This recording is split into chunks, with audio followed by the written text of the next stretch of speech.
Hello students, इस video में मैं आप लोगों को कक्षा 10वीं की विषय हिंदी की पुस्तक कृतिका का पहला पाठ माता का आंचल उसका सारांश बताऊंगी।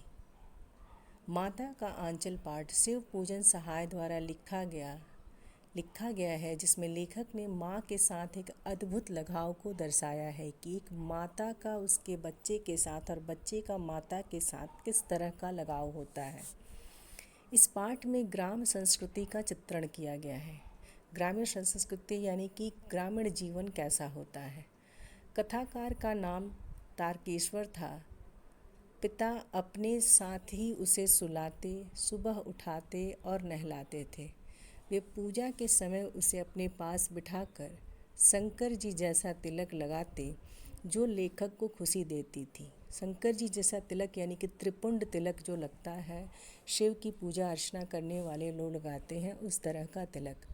पूजा के बाद पिताजी उसे कंधे पर बिठाकर गंगा में मछलियों को दाना खिलाने के लिए ले जाते थे और राम नाम लिखी पर्चियों में लिपटी आटे की गोलियां गंगा में डालकर लौटते हुए उसे रास्ते में पड़ने वाले पेड़ों की डालों पर झुलाते। घर आकर बाबूजी उन्हें चौके पर बिठाकर अपने हाथों से खाना खिलाया करते थे।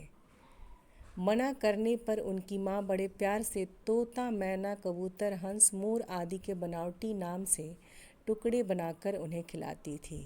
अक्सर बच्चे जब खाने में आनाकानी करते हैं तो माताएं उन्हें खानों के निवालों को बांटकर उनके नाम रखकर और बच्चों को बहला फुसलाकर खिलाती थी। ऐसा ही इस कथा में भी उस छोटे से बालक के साथ उसकी माता करती है। खाना खाकर बाहर जाते हुए माँ उसे झपट कर पकड़ लेती थी और रोते रहने के बाद भी बालों में तेल डालकर कंघी कर देती। कुर्ता टोपी पहनाकर, चोटी गूंथकर फूलदार लट लगा देती थी। लेखक रोते रोते बाबूजी की गोद में बाहर आते ही वे बालकों के झुंड के साथ मौज मस्ती में डूब जाते। जैसा कि ये स्वाभाविक है कि बच्चे जो किसी बात पे खींचकर या किसी कष्ट से रोते हैं, तो वो अपने समकक्ष बालकों को देखकर खेलने कूदने में अपना कष्ट भूल जाते हैं और वो रोना भूलकर मौज मस्ती करने लगते हैं। वे चबूतरे पर बैठकर तमाशे और नाटक किया करते थे, मिठाइयों की दुकान लगाया करते थे। घरौंदों के खेल में खाने वालों की पंक्ति में आखिरी में चुपके से बैठ जाने पर जब लोगों को खाने से पहले ही उठा दिया जाता तो वे पूछते कि भोजन फिर कब मिलेगा। किसी दूल्हे के आगे चलती पालकी देखते ही ज़ोर ज़ोर से चिल्लाने लगते कि एक बार रास्ते में आते हुए लड़कों की टोली में मूसन तिवारी को बुढ़वा बेईमान कहकर चिढ़ा दिया। मूसन तिवारी ने उनको खूब खदेड़ा। जब वे लोग भाग गए तो मूसन तिवारी पाठशाला पहुंच गए। अध्यापक ने लेखक की खूब पिटाई की। यह सुनकर पिताजी पाठशाला दौड़े आए।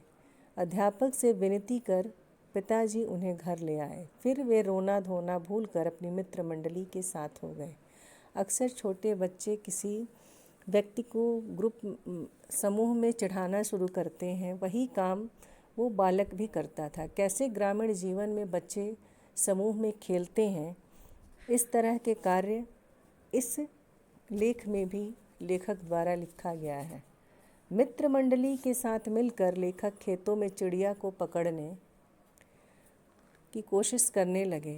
चिड़ियों के उड़ जाने पर जब एक टिले पर आगे बढ़कर चूहे के बिल में उसने आसपास का भरा पानी डाला तो उसमें से एक सांप निकल आया। डर के मारे लुढ़क कर गिरते पड़ते लेखक लहूलुहान स्थिति में जब घर पहुँचे तो सामने पिता बैठे थे, परंतु पिता के साथ ज़्यादा वक्त बिताने के बावजूद लेखक को अंदर जाकर माँ से लिपटने में अधिक सुरक्षा महसूस हुई। माँ ने घबराते हुए आंचल से उसकी धूल साफ की और हल्दी लगाई। इसके साथ ही ये इस कहानी को पढ़ने के बाद या इसके सारांश को जानने के बाद इस बात से हम अवगत होते हैं कि बच्चे को दुनिया में चाहे जितना कोई भी प्यार करे, लेकिन वो एक सुरक्षा कवच जो महसूस करता है वो अपनी माता के आंचल में ही करता है। जब वो अपनी माँ के सानिध्य में आता है तो उसे लगता है कि वो एक सुरक्षा के घेरे में आ गया है, अब उसका किसी तरह से अहित नहीं होगा। इस कारण ये कहीं न कहीं ये कथा जो है उस शीर्षक को चरितार्थ करती है, माता का आंचल। माता का आंचल शीर्षक से ही ये तात्पर्य होता है कि एक ऐसा सुरक्षा घेरा जहाँ बच्चा जो है वो अपने आप को पूर्ण रूप से सुरक्षित महसूस करता है। इसके साथ ही मैं इस सारांश को समाप्त करती हूँ। धन्यवाद।